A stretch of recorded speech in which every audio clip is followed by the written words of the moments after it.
Assalamualaikum warahmatullahi wabarakatuh. Saudara sekalian, pada hari ini saya ingin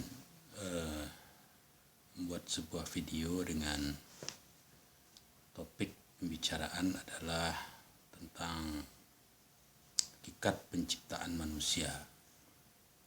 Hal ini ditujukan untuk mahasiswa saya D3 Keperawatan yang kemarin perkuliahan terputus karena ada kesalahan teknis. Maka hari ini saya akan coba sampaikan secara garis besar tentang proses hakikat proses penciptaan manusia. Tentunya hal ini didasarkan kepada sumber yang teruji kebenarannya, yaitu Al-Quran. Meskipun dalam perkembangan sejarah kasanah intelektual banyak sebetulnya para ahli telah memberikan definisi tentang manusia ini. Sebut saja seperti kalangan agamawan mengatakan bahwa manusia itu adalah makhluk beragama. Kemudian ada Alexis Carrel umpamanya, seorang humaniora, mengatakan bahwa manusia itu adalah makhluk misterius. Nah, kemudian ada lagi Aristoteles menyebut bahwa manusia itu adalah hewan yang berakal, sesuatu yang mengeluarkan pendapat dan yang berbicara berdasarkan akal atau pikiran.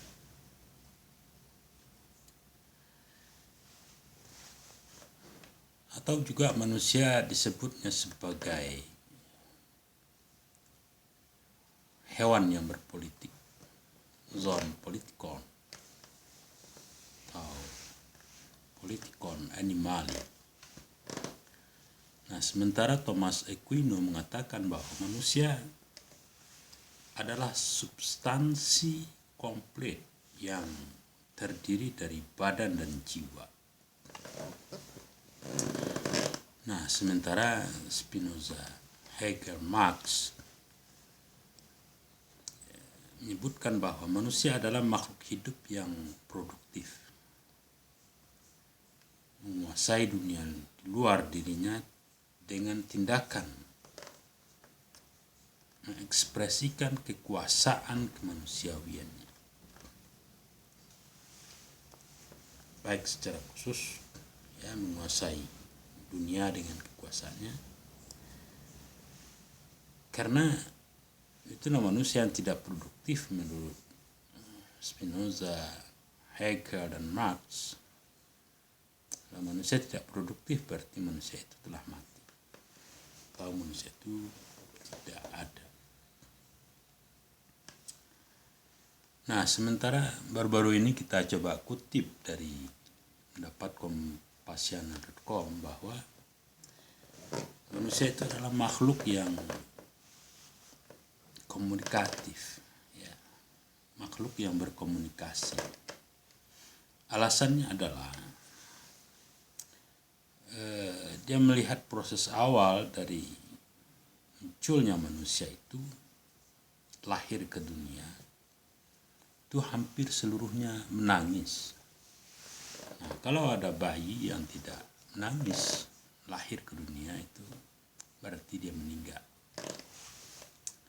Nah, tangisan bayi ini awal daripada komunikasi manusia sebagai pertanda kepada alam semesta tentang kehadirannya di dunia. Dan ketika wafat, manusia pun berwasiat melalui gelagat, sikap yang mungkin tidak biasa dilakukannya, atau boleh kita sebut sebagai meninggalkan perangai kata orang kampung kita. Nah, saya juga pernah teringat seorang almarhum ya yang juga dokter di Kota Padang ini mengatakan bahwa ketika seorang bayi itu ya, menangis itu karena ada bahasa komunikasi yang disampaikan kepada ibunya. Ya mungkin saja dia menangis karena kehausan. Maka begitu bayi itu dilekatkan pada tetek ibunya, maka dia akan berhenti menangis. Nah, seorang ibu sangat arif dan sangat mengenal ya komunikasi anaknya sendiri. Nah, makanya dalam konteks ajaran Islam itu sering disebut sebagai rumah tangga atau ibu itu sebagai peletak batu pertama pendidikan terhadap anak, terutama adalah pendidikan komunikasi. Nah, perlu juga saya singgung saudara sekalian, dalam Al-Quran itu ya ketika kita bicarakan tentang proses penciptaan manusia, nah sebetulnya secara fitrah manusia itu juga di alam rahim ya, itu sudah melakukan komunikasi. Manusia sebagai makhluk yang diciptakan, kemudian dia berkomunikasi dengan sang Khalik yang telah menciptakannya. Alastu bi rabbikum qalu bala syahidina. Apakah aku ini Tuhanmu, kata Allah. Ya, spontan manusia itu menjawab qalu bala syahidina. Ya, mereka menjawab bahwa kami bersaksi bahwa Engkau adalah Tuhan. Ini dia. Sudah terjadi komunikasi antara sang Khalik dengan sang makhluk. Nah, barangkali saudara sekalian, di sini juga nanti akan kita pahami tentang bagaimana keterkaitan antara manusia dengan agama, atau manusia dengan akidah, manusia dengan keimanan yang dimiliki. Nah, kita lanjutkan terlebih dahulu kembali kepada makna ataupun definisi tentang manusia yang dimukakan oleh beberapa ahli itu. Nah, selanjutnya ada al-aqad. Dia menyebutkan manusia adalah makhluk ciptaan Allah Subhanahu wa taala yang bertanggung jawab, yang diciptakan dengan sifat-sifat ketuhanan. Nah, sementara ada lagi sastra Pratija mengatakan manusia adalah makhluk yang historis. Ya. Manusia itu adalah makhluk bersejarah gitu. Nah, sementara Ibnu Arabi ya melukiskan hakikat manusia, tak ada makhluk Allah yang lebih bagus daripada manusia.